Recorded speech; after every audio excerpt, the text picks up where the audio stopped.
Welcome back to Mic'd Up, the Game Changer edition. My name is Rochelle, And I'm Liz. and we are with TTV Media and Consulting. And today we are back for another episode. And this one's going to be a little bit different from our last few that we've focused on that have been more like marketing and actionable items. And today we are talking about what makes a good coach, which I love. I love that topic. I think there are so many different aspects that you can look at when it comes to what actually makes a good coach. But no matter what, the baseline is that a coach can make or break your program. And I think that is so key. Big time. And I love this because so many people don't understand that you don't need coaching experience. You don't need coaching credentials to coach certain things within your business.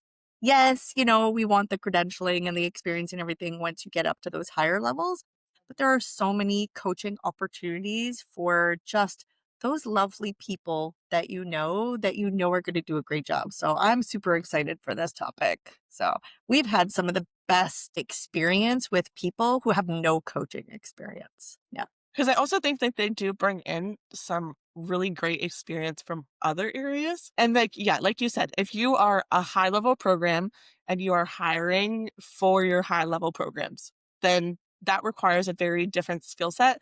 But ultimately, what comes at the end of the day, what makes them a good coach should be the same across the program. Yeah. Yeah, And absolutely. really, what makes them a good coach within your program also needs to be defined, because what you might think is a good coach for a recreational gym might be different for a all-star, highly competitive cheer gym that's, taking top 3 at nationals or every competition, versus a dance studio that is looking to be competitive locally or provincially or even nationally. Agreed. You know what? Let's just like dive right into it. Yeah, right? Let's start with those. I kind of want to go backwards. I kind of want to start at like the high levels and work the way down. Well, I guess overall, what would you say defines a good coach, no matter what level? No matter what level, honestly, I find that a coach who actually listens, whether it's listening to the students in their class, listening to parents, listening to feedback from a supervisor or a lead, listening to the client for what they want. I truly feel like someone who listens and absorbs what they hear and then brings that back into what they're doing. So they Right? listen and they So actually implement. yeah, exactly. So, for example, they're coaching a class of 4 and 5-year-olds in Ninja, and you have a lesson plan, and the lesson plan is very laid out. Something in the class that day is just not going right. Either the kids have extra energy or maybe they have bigger emotions that day. It's listening because that is their client in the moment. It's listening to their clients and absorbing that information and switching things up. Like, okay, maybe we need to skip this one and bring in, a different activity or adjust the lesson plan time wise or something like that. Yeah. I think being adaptable is really key, because there are so many situations where in a class, like you said, there's going to be a lot of energy. We've got to change it up. Or you're on a team and suddenly you're missing 2 flyers and a back spot on a cheer team. And you're like, well, we're not doing full outs today. Got to figure this out. Or Yeah, we have competition next weekend because that's when that usually hits. so much stress. Or it also is that you have a lot of behaviors that are happening in your class and you're needing to adjust and adapt. Or it's the case where um, a staff member walks in and it's a little bit of like, we're covering all things because, like we had one, for example, that I'm thinking of. We had a staff member who was not in an accident, but watched an accident and was proceeding to do first aid on literally the corner at the lights of the gym. And he called in and he's like, I am literally doing first aid right now. I'm going to be late to my shift. And we're like, yeah, 100%. Like, please wait for the ambulance and police to get there. Like, thank you for doing that. And then we're like, okay, we need to cover everything, right? So the ability to, hop in and cover areas where they may not normally be able to. That adaptability and that willingness to, okay, you have a lesson plan, give it to me, let's go. And then just being able to adapt lesson plans to also the level of where your kids are at. So, like, if Mm, you can push them, be able to adapt that lesson plan to push them. But if you get in there and you're looking at these kids and you're like, whoa, these are not where they were, last session, or maybe they're like brand new kids and you're like, "Oh, I thought they would have a little bit more skills," making sure that you can be flexible and adapt your routines, your lesson plans, your timeline, all of that to make sure that they're having a successful and happy experience. for sure. Yeah. Um, I feel like that openness, that willing to have that conversation goes a long way with parents too. Like in our gym, it is always, if a parent has a question, it's admin first, coach second. Sometimes those two can flip depending on what the question is. And then, like director and then owner. Owner's always last, right? But the coach being willing to have that conversation with a parent. I mean, this is where maturity comes in, because we all know parents just want to advocate the best they can for their child. When that happens though, sometimes there's a lot of passion behind that conversation, which can make some people uncomfortable, right? So having that coach who is open to the conversation and calm during certain situations, well, during all situations, but during those high temperature moments, makes a good coach, because what we teach our staff is you don't always have to agree with what is being said.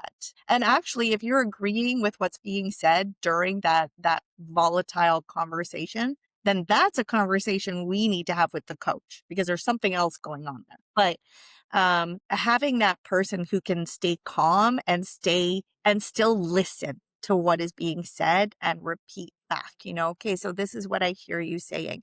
And it's not about having the answer right away. It's not about agreeing. It's about being able to listen and take that information forward.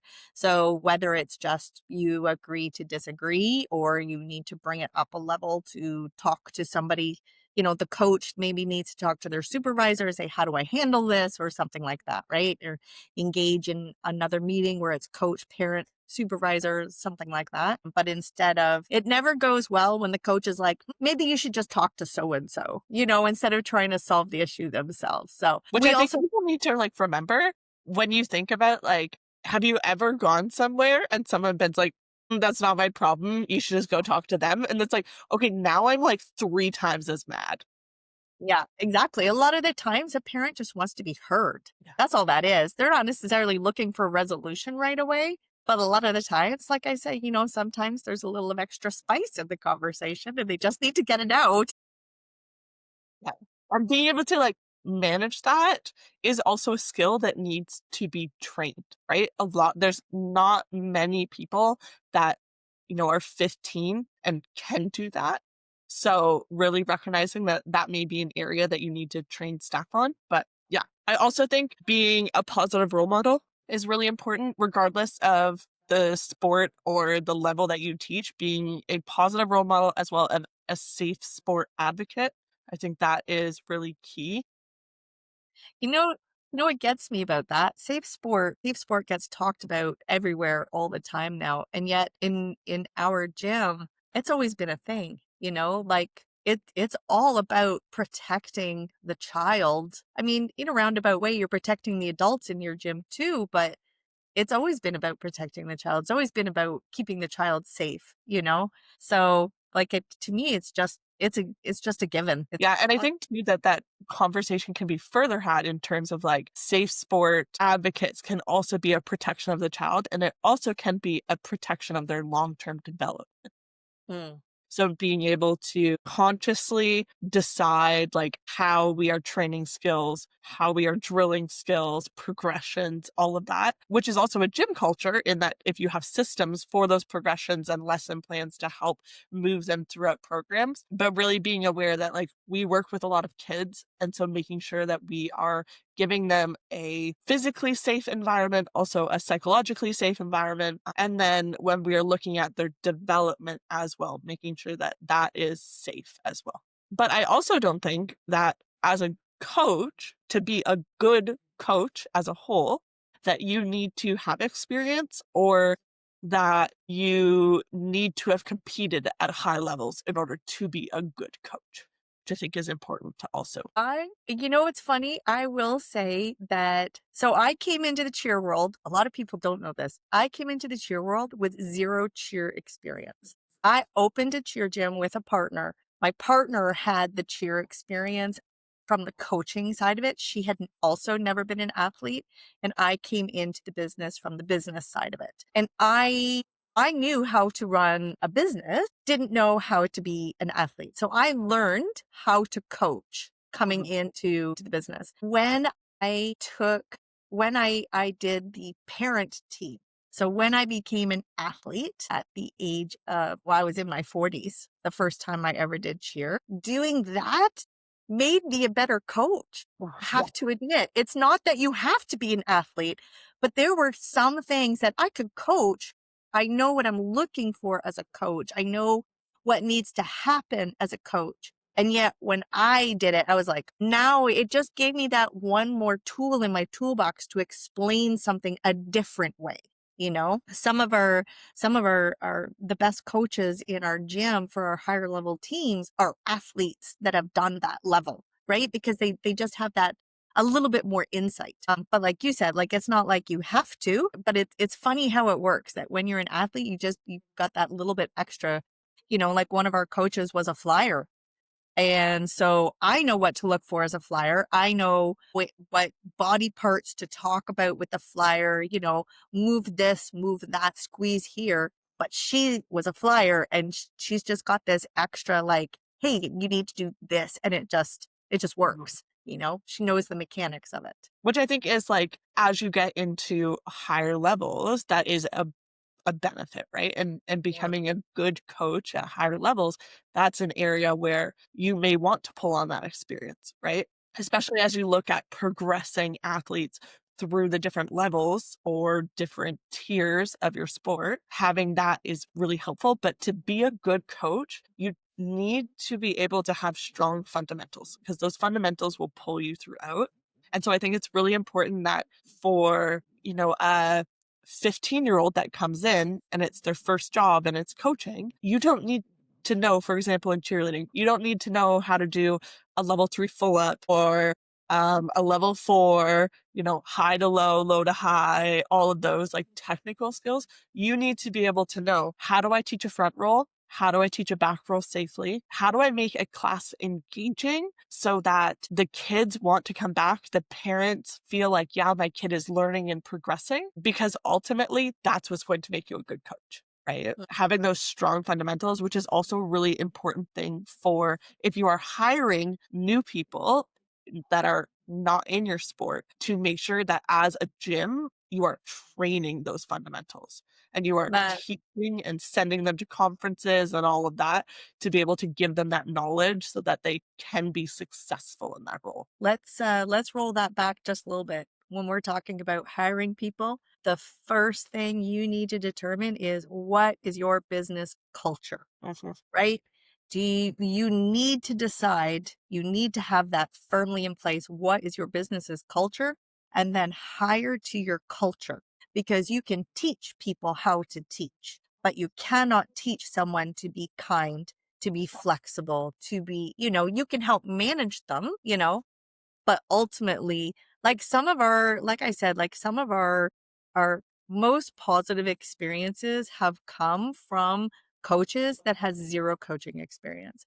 We had a lovely cheer mom quite a few years ago now, who was just, she ran a home daycare. She was just one of the kindest people we knew. We asked her to coach a youth team. And the nice thing about the U6 team, it's a great team for beginner coaches, because you need to learn cheer rules, but the cheer rules you need to learn are fewer, right? Because there are so many limitations on what you can do. This cheer mom was so kind and just happy. You could tell she truly loved to work with the kids.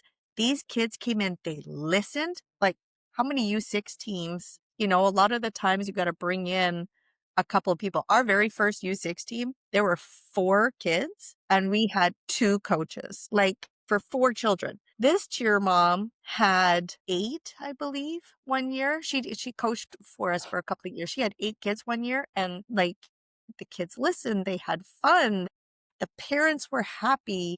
Is just, I guess, you don't need to have someone who's like all about cheer or all about dance. You just need somebody who who shows that they truly want to be there, And they you know? care. Or yeah, like our current U6 coach, she has 11 on her team. And same thing. These kids listen to her. They have fun with her. The parents are like, I don't know how she does it. To be honest, I don't know how she does it either. But like you have to have that person that truly loves being with the kids. We have preschool classes, same thing. One of our amazing admins was like, I'd really like to coach a class. And she has zero experience, and we trained her to run a preschool class, and it is the highlight of her week. She loves it. Parents love her. Parents like consistently re-sign up, re-register because of the coach, And I and she also it's right. one of the things that, like you said, being a good coach, depending on your culture, really makes a difference. Like, if you have a very competitive gym and you're wanting your higher level, or not even higher levels, but, your elite stream coaches to be more strict, to be very technical, all of those things, that's not necessarily going to be the same coach that is coaching that U6 novice or the recreational preschool mini cheer. They may be 2 different coaches. Now, you may get a unicorn that could coach both, but it comes back to that adaptability. They need to know when to switch on, but typically they can be 2 very different coaches, and it's 2 very different coaching styles when you coach those classes. But also, it is one of those things that, like, determining that gym culture of, like, are you a very competitive program? Are you a very technical program? Are you a program that focuses highly on tumbling? Are you a program that is available for everyone and the whole point of your gym is to be accessible and inclusive? There are very different coaches that you're going to bring in depending on what those kind of gym cultures are. Yeah, yeah. Um, I, I think another thing that coaches need to be honestly, so we talk about, we talk in our gym, we have 4 core values. So our first core value is be kind, and then we have be honest, be respectful, and be responsible. Those are our 4 core values. So when we're hiring out, we look for those things in people. I also feel coaches need to be firm and fair. So regardless of the experience they have, the credentials they have, being firm at some point during your class or your team practice, you're going to have to be firm. It's not about being mean. You're not being harsh. You're not. I hear horror stories about coaches and teachers like yelling at kids, and it blows my up. It's different. Being firm is keeping your students safe, keeping yourself safe, helping them refocus on what they're supposed to be focusing on, but also about being fair, right? So I know, like with some teams, let's go back to the U6, U8. So and so said this to me. Well, let's be firm about our core values and let's be fair with, did you tell them how that made you feel? Like kind of directing it that way. When you get into the teenage years, Lord, that's a whole other breed of coach again. In the teenage years, now you're listening to the extra drama. You're listening to the boyfriend girlfriend drama. You're listening to teenagers are stressing because they have exams, or maybe they're feeling pressure from the parents to get a job, or maybe they're stressing because, oh my gosh, they're going to have to take a driver's test soon.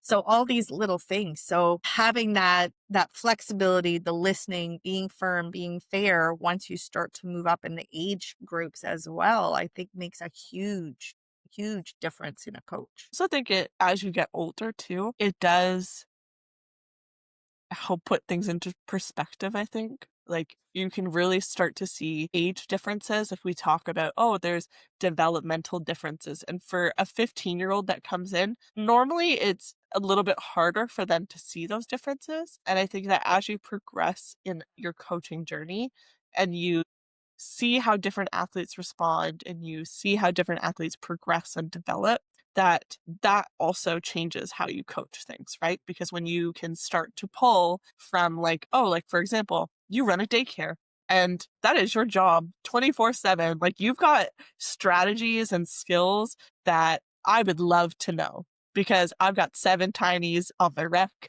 and I've got 5 on my U6 novice, right? And anything that I can do as a coach to have like a better experience for my kids, for my parents to be happier, all of those areas, that's what we're wanting. We're wanting a coach that cares. Ultimately, at the bottom line, they care about what they do. They care about their class. They care about their athletes. They care about their parents. They aren't necessarily going to care as much as you do about the gym. We talked about that in the last podcast. But when you get those coaches that really just want to be there, that's what makes a good coach. You can Mm. train so many different things.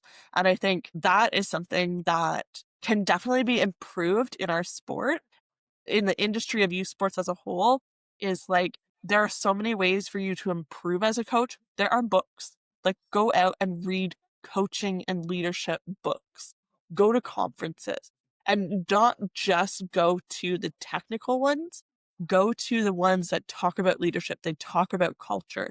They talk about progression within your gym for like you as yourself. Like how do you become a better coach? How do you make a career in this industry if you love it that much? There's also I like you can go get things like NCCP. Like they have a ton of education that you can go to. Huge. Yeah. Yeah, coach.ca, right? Has a ton of stuff. The other thing I find is that you can learn from other sports. So I Mhm. know we talk about cheer a lot, but that's because we're both from the cheer world. But there are so many things you can learn from the martial arts world. You can learn from the dance world. You can learn from the football world. Like, don't limit yourself to going to conferences or listening to podcasts strictly about your sport. Those are great, don't get me wrong, but listen to the other ones too, right? It's like you said, like go to the other classes at a conference. This is the same idea. If you own, I was going to say own a football team. If you coach a football team, go to a dance conference. Go listen to how other coaches in other sports are learning things. I like one of the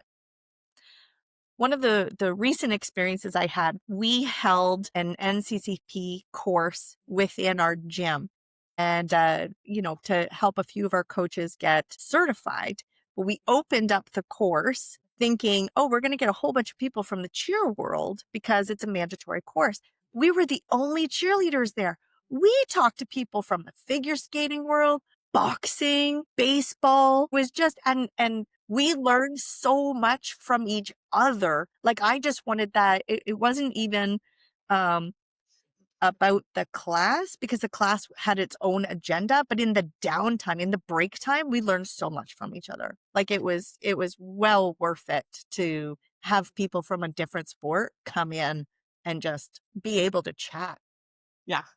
And I also think it's like being aware of what's happening in the sports sphere as a whole. So I know that the World Series for baseball just happened, and then there was a lot of things and conversations around the Dodgers and the Blue Jays. And so I was sharing posts to our free Facebook group that was talking about the culture of the Blue Jays and how they were responding to the loss. And that, how you respond in the times where there's high stress or things don't go as they go planned, or you lose at a competition, like to be able to leave and for them to be able to say, like, I would do that again with this group. Like that is such a special culture to have created when your players are leaving and been like, yeah, I would have done that again. Like, yeah, it sucks that we lost, but at least we got to do it together. Like, and I think that that is such an important thing to look at with other sports, like you said. And when Yeah. the Olympics happened and USA male gymnastics, their team did incredible and did these like really cool things. And there was a lot of conversations that was happening there and about the culture and the people that were on it. And really, when it comes to what makes a good coach, it ultimately comes down to they care, right? So the other thing you can do is ask your supervisor, your lead, your directors, your owners for feedback. And when it comes to giving feedback, so owners, directors, leads for you, give tangible feedback. Don't just tell them, oh, yeah, you're doing a great job. Like, actually sit there and go through, like, okay, these are the areas that you're doing really well. These are the other areas that I'd like to see improved. And what are your goals? I don't think that supervisors or directors or gym owners ask, what is your goal enough? Because we talk about our goal, we talk about the gym goal, we talk about all that things. But in order for us to have a progression with that coach, and do they want to become a higher level, or do they want to become an elite level coach? Do they want to only coach recreational classes? Because, like, honestly, that's a skill in itself.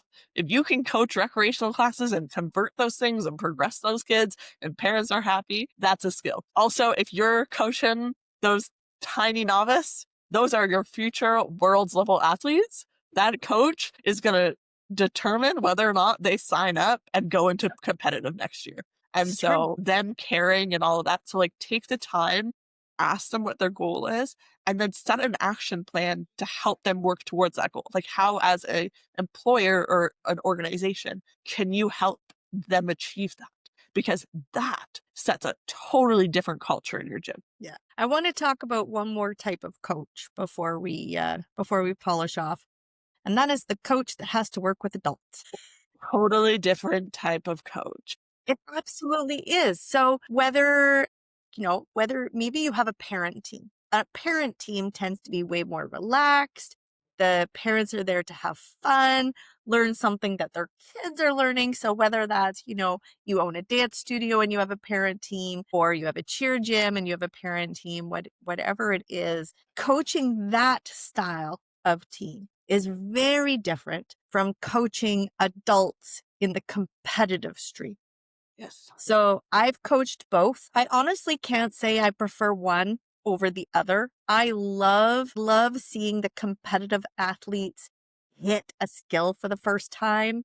I love seeing them hit zero on the mats at competition. So there are a lot of bonuses to working with adults. Lord, be prepared for the chatter, because this is also their social time, right? Like they're in a competitive stream, but they're like, oh my gosh, I haven't seen you in a week. And then you'll never guess what my dog did. And, so there's a lot of chatter. I think This is right where, now is the result of Dancing with the Stars. It's like yeah, see, it happened on Tuesday. Everyone checks in on Thursday. Everyone should have watched it by now. And now we can talk about the result. exactly, right? So this is where being firm comes in. Coaching a parent team is completely different. These guys are excited. They want to be like, "Oh my gosh, my child does this. They're so strong."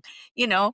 So that style of coaching, now you're back to the person who is fun and wants to be there and wants to cultivate that relationship with parents and the gym, and or your studio or your dojo. You want them to feel that connection, because if they're having fun and their kid is having fun, they're going to register for the next season.